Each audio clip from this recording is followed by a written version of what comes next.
শ্রদ্ধাঞ্জলিতে লেখা জেলা বিএনপি শোভাযাত্রার মধ্যভাগে সাবেক স্বরাষ্ট্রমন্ত্রী আলতাফ হোসেন চৌধুরী, তবে সাথে নেই জেলা বিএনপির নির্বাচিত নেতাদের কেউই।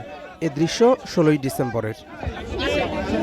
পটুয়াখালীতে বিএনপির এ বিভাজন প্রায় ২ যুগের। তিক্ততা আরও বেড়েছে এবার মনোনয়ন ঘোষণার পর।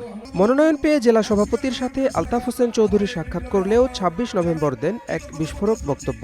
এই পথভ্রষ্ট বিএনপিদেরকে অনুরোধ করব, তোমরা চলে আসো, বিএনপির জন্য কাজ করো, ধানের শীষের জন্য কাজ করো, নির্বাচনের জন্য কাজ করো, বিএনপিকে ইলেকশনে জিতিয়ে আবার ক্ষমতায় বসানোর জন্য কাজ করো। এর প্রতিবাদে ২৭ নভেম্বর সংবাদ সম্মেলন করেন জেলা বিএনপির দায়িত্বপ্রাপ্ত নেতারা।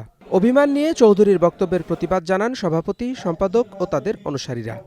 আমরা বিভিন্ন সূত্রে জানতে পারি, মনোনয়ন পাওয়ার পর জনাব আলহাজ আলতাফ হোসেন চৌধুরী সাহেব তার নিজ বাসা থেকে নির্বাচনী কার্যক্রম পরিচালনা করছেন। তিনি জেলা বিএনপির নির্বাচিত সভাপতি, সাধারণ সম্পাদক সহ কোনো অঙ্গ ও সহযোগী সংগঠনের নেতৃবৃন্দদের সাথে এ বিষয়ে কোনো আলোচনা করেননি বা তাদেরকে কোনো অবহিত করেননি। নির্বাচন এখনো শিডিউল করা হয় নাই। শিডিউল আবার প্রার্থীরা চূড়ান্ত হবে। প্রার্থী সহমত একটা নাম ঘোষণা হয়েছে, চূড়ান্ত প্রার্থী হবে। চূড়ান্ত প্রার্থী হিসাবে সিনাইশি সরকার কর্তৃক পটুয়াখালী ১ আসনে আমরা প্রার্থী হিসাবে। এমন অবস্থায় নতুন বক্তব্য দিয়ে বিভাজনের বিষয়টি ফের সামনে এনেছেন আলতাফ হোসেন চৌধুরী। আমি পাওয়ার পরে তাদের সঙ্গে যোগাযোগ করেছি, তাদের অফিসে গেছি, বাসায় গেছি, কথা বলেছি, আজকেও কথা বলেছি, কিন্তু চোরায় আসলে ধর্মের কাহিনী।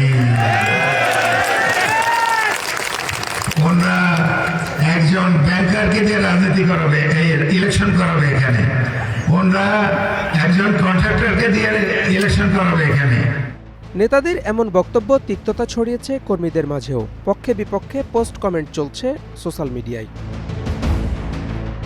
ধারা উপধারায় বিভক্ত পটুয়াখালী বিএনপি জাতীয় নির্বাচনে কি করে তাই এখন দেখার বিষয়। Desk report, star news.